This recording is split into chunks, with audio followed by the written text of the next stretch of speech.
Hello guys, ഈ കള്ളനെ കയ്യോടെ ബുക്ക് ചെയ്ത കാഴ്ചയാണ് നിങ്ങൾ പെട്ട് നിൽക്കുന്നതാണ് കേട്ടോ ഈ കാണുന്നത്. അലമാരിയിൽ നിന്ന് കണ്ണ് തെറ്റിക്കഴിഞ്ഞ് കഴിഞ്ഞാൽ അതിന്റെ ലോക്ക് പോയി കിടക്കുന്ന കാരണം ഈ മടക്കി വെച്ചേക്കുന്ന തുണി എല്ലാം വലിച്ചു വാരി ഇടും കേട്ടോ. അപ്പൊ ഞാൻ അവനെ പിണങ്ങിയപ്പോഴേക്കും നിൽക്കുന്ന നിപ്പാണേ. അത് കഴിഞ്ഞപ്പോൾ ഇപ്പോൾ ഉള്ള ഏറ്റവും വലിയൊരു കാര്യമാണ്, ഇവരെ ഹോംവർക്ക് എടുത്തു കഴിഞ്ഞാൽ ബുക്ക് എടുത്തു കഴിഞ്ഞാൽ കൊച്ചിനെ കൊണ്ട് ചെയ്യിപ്പിക്കാൻ സമ്മതിക്കത്തില്ല കേട്ടോ ഈ ഡാവിക്കുട്ടൻ. അത് കാരണം ഹോംവർക്ക് ഒക്കെ പെൻഡിങ് ആവുകയാണ്. എപ്പോൾ വീട്ടിൽ ഇരുന്ന് ബുക്ക് എടുത്താലും നമ്മുടെ ഡാവിക്കുട്ടൻ അവനെ കൊണ്ട് എഴുതാൻ സമ്മതിക്കത്തില്ല. രണ്ടും കൂടി തല്ലി കൊടുത്തായേ. വൈകുന്നേരം ആയപ്പോൾ രാത്രി ആയപ്പോഴത്തേ അപ്പ ഈ ഒരു ക്രീം ബണ്ണ് 4-5 വാങ്ങിച്ചുകൊണ്ട് വന്നായിരുന്നേ. നല്ല ടേസ്റ്റ് ആയിരുന്നു കേട്ടോ. പക്ഷെ അധികം പ്രോത്സാഹിപ്പിക്കുന്നില്ല. ഞാൻ രാവിലെ ആയപ്പോൾ ഈ ഫാൻസി ഡ്രസ്സുമായിട്ട്, ഫാൻസി ഡ്രസ്സല്ല കേട്ടോ, ദീപാവലിയിൽ ഡാൻസ് കളിക്കാൻ വേണ്ടിയിട്ട് പോകുന്നതാണേ.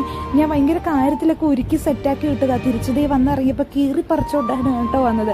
അപ്പോൾ നമ്മുടെ കുട്ടക്കാരുടെ ചാനൽ നിങ്ങൾ ആദ്യമായിട്ടാണ് കാണുന്നെങ്കിൽ ഒട്ടിപ്പോയി സബ്സ്ക്രൈബ് ചെയ്യുക. അപ്പം അടുത്ത ഷോർട്സിൽ കാണാം. അപ്പോൾ നമ്മുടെ ജോക്കുട്ടൻ ചേട്ടായ രണ്ടൊന്ന് വഴക്കൊക്കെ പറഞ്ഞത് ഈ ചോറൊക്കെ കൊടുക്കാൻ പോകുന്നതാണ് കേട്ടോ. അപ്പോൾ അത്രയുള്ള അടുത്ത വീഡിയോ കാണാം.